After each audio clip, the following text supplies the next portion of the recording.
Hey, what's up, all of my common Christian friends, coming to you from the wild and exotic location of my living room at the moment because, well, frankly, sometimes that's the place where God chooses to speak to me. So I came up, and as you can see, I walked up on a pretty good site here. I'd like to say this is an unusual sight, but frankly, this is daily in my house, where my wonderful dog there, as you can see him chewing on, I don't even know what he's chewing on right now. But while I was downstairs in the basement working, he decided to go into the bathroom, get some toilet paper, and chew it up right in the middle of the living room floor. Sometimes that's not quite good enough for him. He likes to come up on the couch, and for whatever reason, he can't just leave it on the couch. He has to shove it down in between the armrest and the side, too. And he chews it up, wallers it around, and then does that. Normally when I catch him, well, he's pretty well calm now, as you can see, because we've already been through this, but we'll get there in a minute. Just in case there's anybody out there that wants to defend my dog and say, well, John, maybe you put the toilet paper. Maybe you blew your nose and you left it.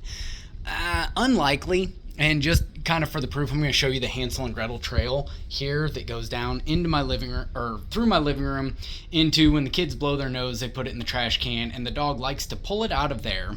Maybe he pulls it off the roll. I really don't know. But for whatever reason, he grabs it, doesn't hide, doesn't do anything like that. He brings it right out into the open, right in the middle of the living room, and chews on it. And normally, when I catch him in the act, and I come up, the first thing that he does is, well, that's it, right there. It's almost like he was trained because he knows he's chewing on something he shouldn't, okay? He usually just kind of breaks eye contact, looks down in a way, showing that he feels a little bad, or at least he knows he got busted. Then he slowly flops over and shows me his belly. And that is dog speak for, yep, you caught me again, I messed up, there's no hiding it, I am really hoping you will have mercy on me in this moment. And I've tried. I mean, I've swatted his snout, we've taken it all up, we've cleaned it up, we've done this, that, and the other. But at the end of the day, if we leave that bathroom door open and we leave the dog unattended, he's going to go in there and he's going to chew up the toilet paper. And today I didn't even get mad. Really, I'm over getting mad. It's just, it is what it is. But it kind of reminded me of how I must look to God on most days. And you might think that's kind of funny, but it's really true, because 9 out of 10 times I get in trouble. I try to hide it. I try to make excuses. I try to do any number of things when God catches me in my sin. But ultimately, I must look as pathetic as my dog looks to me. Because my dog is at least, well, I'm going to say he's smarter than me in the regard that he doesn't lie about it. He doesn't hide it. He knows he can't clean it up, or else he would. His best option would be to come out here and eat every scrap of this toilet paper before I came up here.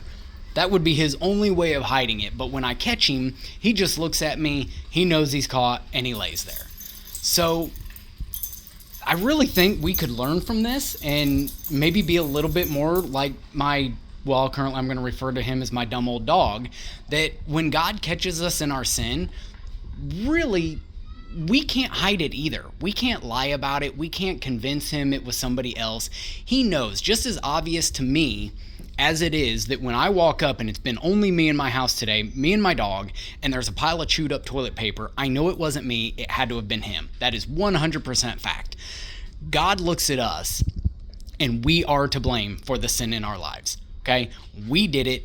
We messed up. We need to just own it.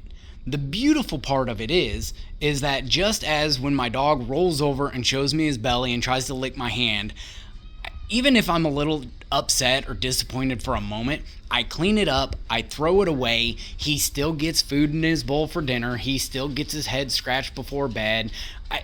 That's the end of it, because that's about the extent of the punishment he can understand.